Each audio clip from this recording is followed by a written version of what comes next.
পালিয়ে বিয়ে করা কি জায়েজ নাকি না জায়েজ? আসলে বিবাহ তো অত্যন্ত মহৎ একটি কাজ এবং খুবই পবিত্র একটি বিষয়, সামাজিকভাবেও এবং ইসলামেও। যে কারণে কোরআন সুন্নাতে অসংখ্য বর্ণনা কিভাবে করবে, কিভাবে এটা হবে, এর ধরন সব কিছু এবং মানে প্র্যাকটিক্যালিও দেখানো রয়েছে। এবং এই বিবাহটা যে যদি বিবাহ কেউ করতে যায়, গার্ডিয়ান লেভেলে কথা বলা, এরপরে হচ্ছে এটাকে জানাজানি করা, এই জন্য তো মানে হাদিস আসছে আলিনুন নিকাহ, নেকাহ সম্পর্কে বিবাহ যদি হয় তাহলে সেটাকে সম্পর্কে তোমরা ঘোষণা দাও। রসুল সাল্লামের কোনো হাদিসে দেখা যায় যে তোমরা দুম্বা বা বকরি জবাই করে বিবাহর অনুষ্ঠান করো, এমনটাও আসছে। আবার তিরমিজির এক হাদিসে আসছে রসুল সাল্লাহ সাল্লাম বলছে আলিনু হাদান নেকা ওয়াজা আলুহু ফিল মাসাজিদ, যে তোমরা এই বিবাহকে জানাও, জানাজানি করো এবং এটা মসজিদে করো।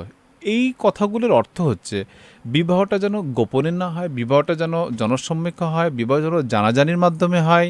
হ্যাঁ, এ থেকে বোঝা যায় ইসলাম এই সৌন্দর্য বিষয়টাকে, এই মহৎ বিষয়টাকে জানাজানি করে অত্যন্ত সুন্দরভাবে সকলের সামনেই সংগঠিত হওয়ার ব্যাপারে নির্দেশনা দেয় এবং পছন্দ করে। কেন? এতে করে কোনো ধরনের একে অপর উপর অপবাদ বা একে অপরের প্রতি কোনো ধরনের মানে আপত্তি ইত্যাদি এগুলো যেন কোনো কিছুই না থাকে। এইভাবেই বিবাহটা হওয়া বাঞ্ছনীয় এবং সৌন্দর্য।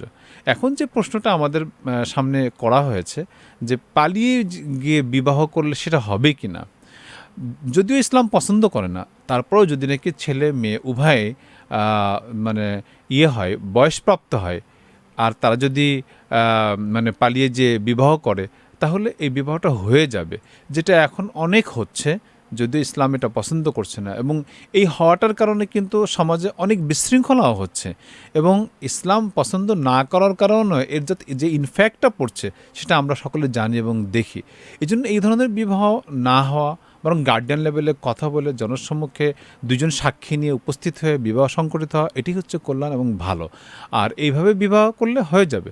তবে যদি এমন হয় যে সামঞ্জস্যতা রক্ষা না হয়, বংশীয় বা হচ্ছে পেশাগত দিক থেকে বা শিক্ষা দীক্ষা ইত্যাদিতে কুফু যেটাকে বলা হয়, এটা যদি মানে মিল না হয়, তাহলে সন্তানাদি হওয়ার আগ পর্যন্ত বাবা চাইলে, গার্ডিয়ান চাইলে এই বিবাহ মানে বানচাল করতে পারবে আদালতের মাধ্যমে ইত্যাদি যে প্রসেস আছে।